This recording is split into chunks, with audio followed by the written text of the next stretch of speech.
They are subjected to horrific acts of violence, but attacks are rarely reported to the police. A charity working with sex workers in the Thames Valley has told BBC South Today that the number of incidents is increasing.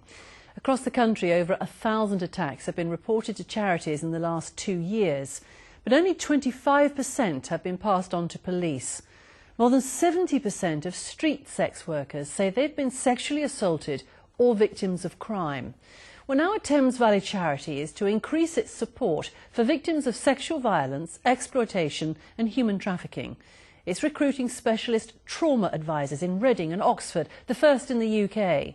Nikki Mitchell has this exclusive report from Reading. When sex workers hit the streets after dark, outreach charity workers do too. And they're walking around just checking in with people that we know. They give out packs which have condoms in them, giving out rape alarms and food and drink. And sometimes we have things from Berkshire Women's Aid like lip sills where we're able to give those out.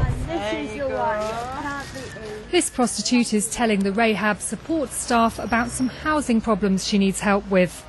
You try and find out for definite when the appointment is, and one of us will go with you. While they often help with housing, health or hardship problems, increasingly it's violence.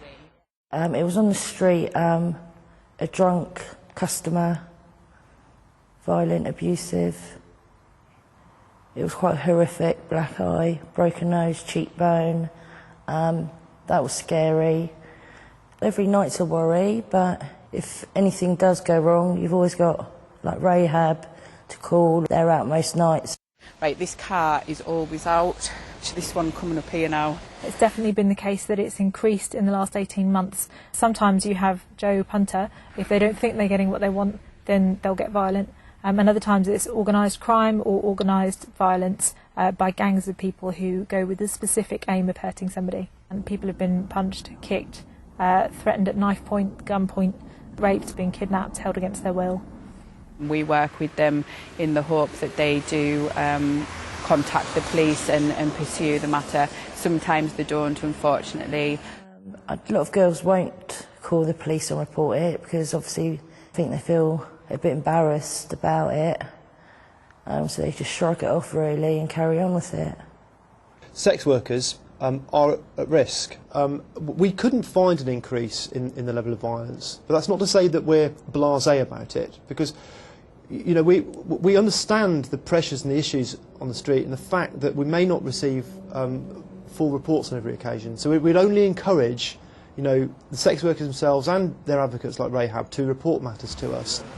The new independent trauma advisors in Reading and Oxford will help victims from the point of crisis right through the process of reporting and prosecution.